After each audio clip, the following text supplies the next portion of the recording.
Hi there, welcome to Thinking Talks, a series of short interviews to discuss the most important issues on the future of Europe.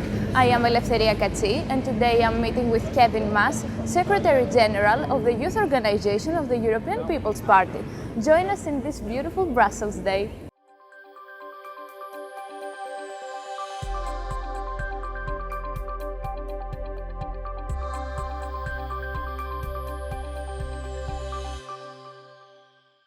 Hello Kevin, it's a pleasure to be here with you.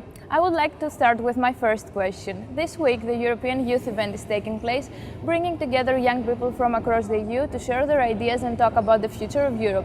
Climate change, education, digital transformation, European democracy, economy will be among the points of discussion. Which topics do you think that are most important for the European youth? Well, I think that the European Youth Forum, of course, is very important, but to me as Secretary of the Youth of the European People's Party, I think it's important that the young people get their voices heard so they can weigh in on politics. I think that, well, obviously climate change is one of the main concerns of our youth, and also the economic situation post-COVID will be very important. And then I think that after this pandemic, we will see a new wave of migration, and this is also going to be an issue we need to tackle. In this regard, do you think that the Conference on the Future of Europe is bringing the right topics to the table? Are security and defense, digital transformation and green transition present in the minds of young Europeans? I do think so, yeah. I think those topics are also points of concern for young people. So I think they are very well chosen, actually. Yeah. During her State of the Union address, Commission President von der Leyen proclaimed she would make 2022 the year of the European youth. What are your thoughts on that? Well, I think that's a magnificent idea, actually, that she focuses so much on youth, because the youth they were not at risk as much for the coronavirus to get sick, but the effects of the measures affected them extremely harsh. Do you think that 2022 will be the year Europe finally recovers? I do hope so, yeah. This pandemic lasted long enough, so I hope that we can gradually go back to normal. And how do you view the situation for European companies and industries? What can we do to help them? Well, the European Union can do several things. The vaccination rates in all European countries must go up, also outside of the EU. So the EU can help with getting the member states together and share best practices or set up vaccination campaigns. But also the EU can stimulate the national economies. She's already doing that through the Next Gen EU fund. And also I think we would benefit from a more coordinated European economic strategy. This will also help our industries recover. Young people have been hit by both the European debt crisis in 2008 and the COVID-19 pandemic. What steps need to be taken in order to tackle youth unemployment? Do you think initiatives like ALMA can increase professional opportunities for the young people? Yeah, there of course was already a huge problem with youth unemployment before, and then that was only deepened by the corona crisis. In July 21, there were about 2.8 million people unemployed under the age of 25. So that's huge. And I do think that initiatives like ALMA could help. I welcome the initiative that President von der Leyen announced in September.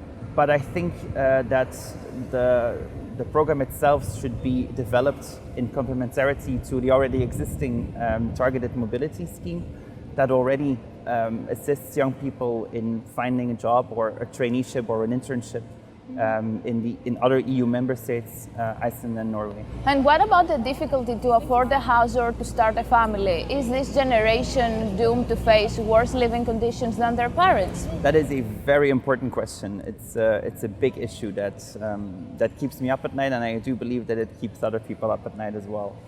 I do feel that this corona crisis changed a lot. It was a global crisis.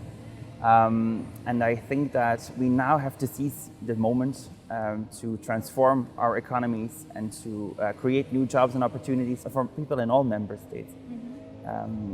we also saw a lot of resilience from the EU, the member states, but also the European people. So I'm actually quite confident that we can come out of this crisis even stronger than before.